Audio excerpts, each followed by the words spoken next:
Lõpuks ometi suurepärased uudised Ukrainale. Euroopa Liidu riikide suursaadikud kiitsid kolmapäeval 22. aprillil heaks 90 miljardi euro suuruse laenu Ukrainale ja 20 sanktsioonipaketi Venemaa vastu. Piisas Ungari peaministrist Viktor Orbanist vabanemisest ja kõik Euroopa Liidu võtmeotsused hakkasid vastu võetama valguskiirusel. Kuigi mis puudutab sanktsioone Venemaa vastu, siis siin oli ka ebameeldivaid nüansse.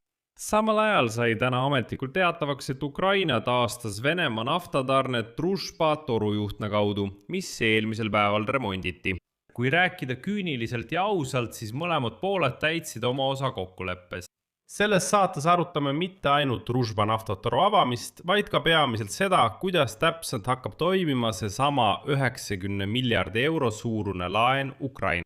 Ja miks vaatamata Vene propagandale ei tasu karta sõna laen, sest tegelikult ei pea Ukraina tagasi maksma ei laenu põhiosa ega selle intresse. Miks see nii on, selgitan selles saates.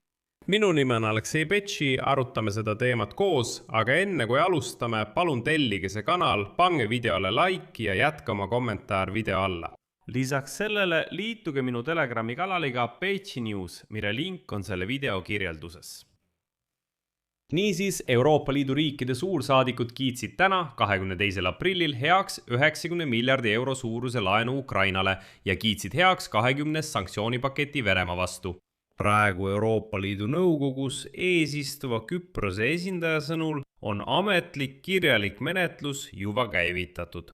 Eeldatakse, et vastav menetlus viiakse lõpule juba homme, 23. aprillil pärastlõunal.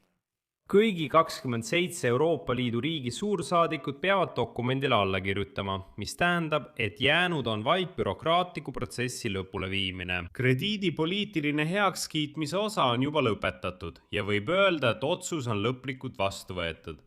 Euroopa Liidu laenu Kiievile blokeeris Ungari peaministri Viktor Orbani valitsus, kes on Euroopa Liidus Ukraina kõige ägedam vastane.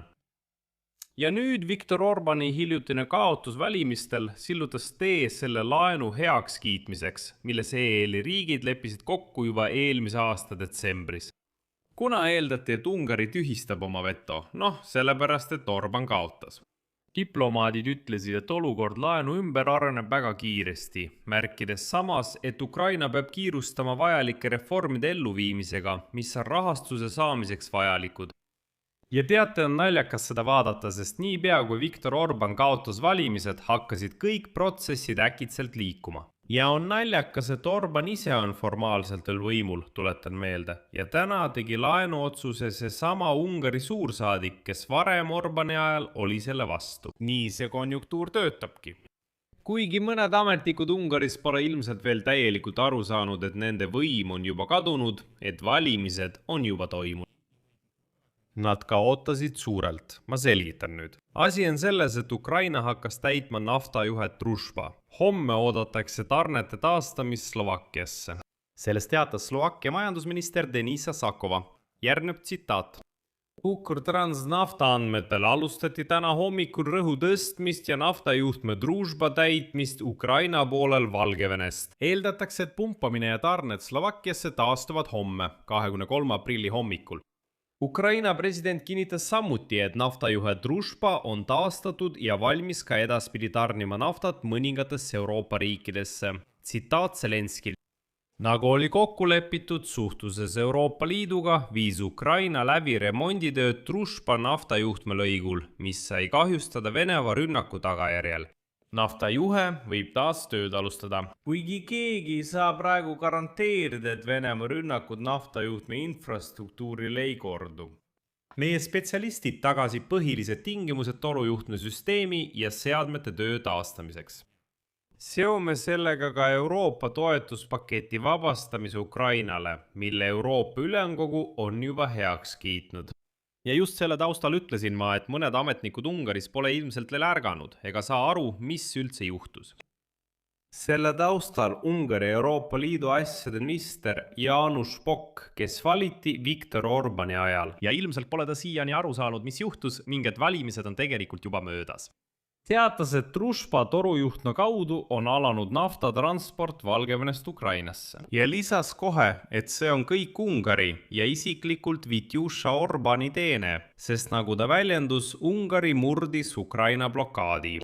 Edasi tsitaat sellest samast Jan Šabokist.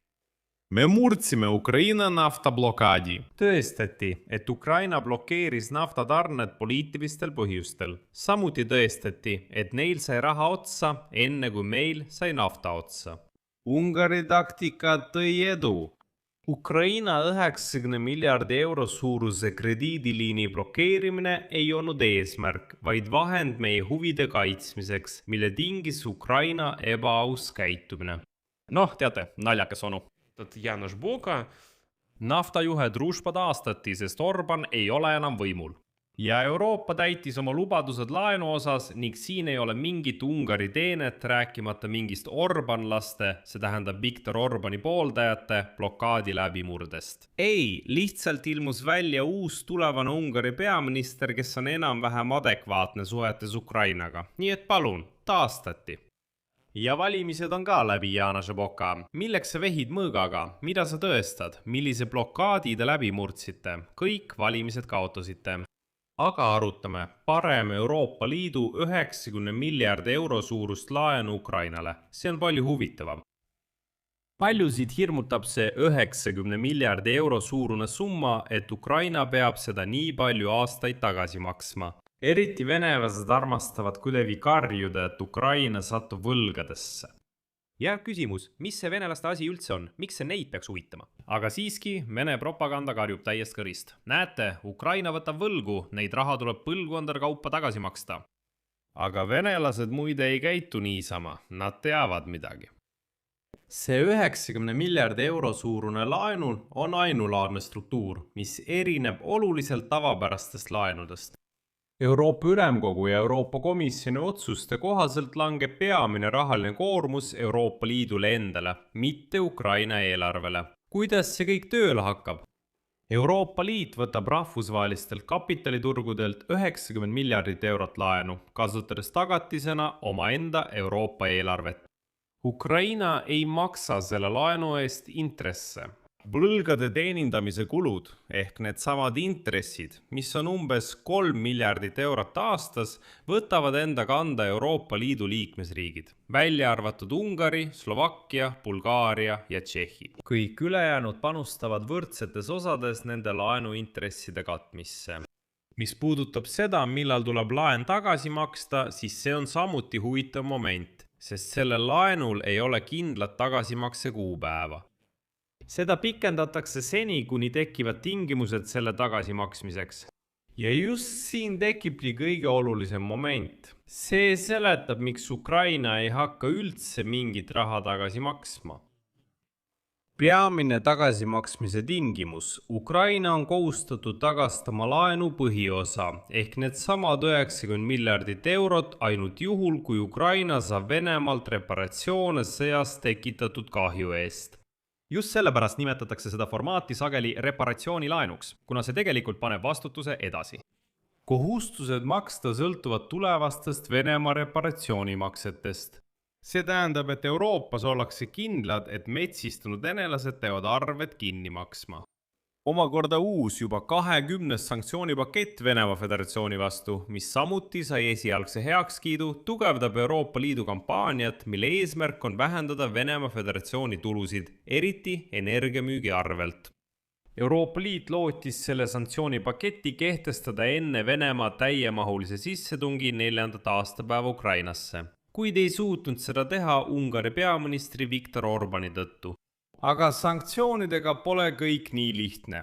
Peamine meede Venemaa varilaevastiku vastu keeld pakkudes sellele Euroopas teenuseid lükatakse ilmselt edasi naftaturu pingelise olukorra tõttu maailmas, mis on tingitud sõjast Lähis-Idas. Asi on selles, et Vene tankerid võivad endiselt saada eurooplaste teenuseid. Siia jätan 3 punkti, kirjutage oma arvamusi ja järeldused selle saate kommentaaridesse, tellige kanal, vajutage kellukesele ja ärge unustage vajutada meeldib nuppu. Kui soovite toetada selle YouTube'i kanali tööd ja peate seda oluliseks ning vajalikuks, võite jätta oma annetuse, hakata selle kanali sponsoriks või annetada teile sobivas vormis.